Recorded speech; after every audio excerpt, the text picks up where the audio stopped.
रावा खोला सन्दानी सलल बगेको रावा खोला सन्दानी सलल बगेको तिम्रो माया यो मनमा साँचेको पिरतीले सन्दानी तानो लो तानो नि आज केटो राखोला झर्यो नि।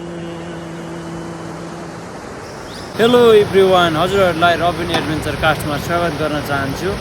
आज म रावबेसी गाउँपालिकामा अवस्थित राख खोला बेसीबाट हजुरहरूमाझ रावा खोलाको दृश्यहरू प्रस्तुत गर्दैछु।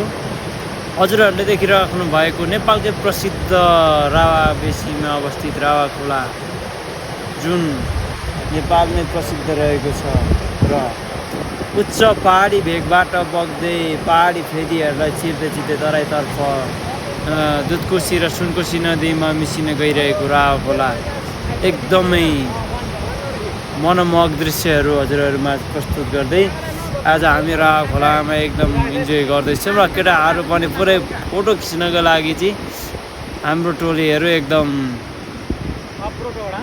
उत्साहित हुँदै हामी रावाबेसीमा फोटो भिडियो कैद गर्दै बसिरहेका छौँ। भने यो देखिराख्नु भएको दृश्य चाहिँ हाम्रो रावाबेसी गाउँपालिका हरमटार तर्फको हो। भने हामी अहिले कटरे बेसी र टाँकीटार बेसीको एकदम बिचमा रहेका छौँ र जुन हामी यहाँ आएको ठाउँ चाहिँ एकदम प्रसिद्ध बगुवा दह भनिन्छ। भने बगुवा दहमा हामी एकदम रमाइलो तरिकाले पौडी खेल्नेछौँ र हजुरहरूलाई मनोरञ्जन दिनेछौँ। र यो देखिरहेको दृश्य हाम्रो हङ्चुरतर्फको रहेको छ। भने हङ्चुरतर्फमा एकदम बबाल हरियाली छ र डाँडा काँडाहरू पनि एकदम अहिले हरियो भएको कारणले गर्दाखेरि एकदम दामी देखिएको छ। भने यो तर्फ भने हङ्चुर तर्फबाट बगिरहेको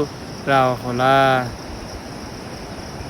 रावा खोला सन्दानी सलल बगेको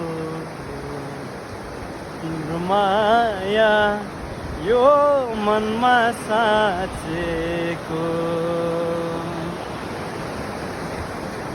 रावा खोला सन्दानी सलल बगेको तिम्रो माया यो मनमा साँचेको।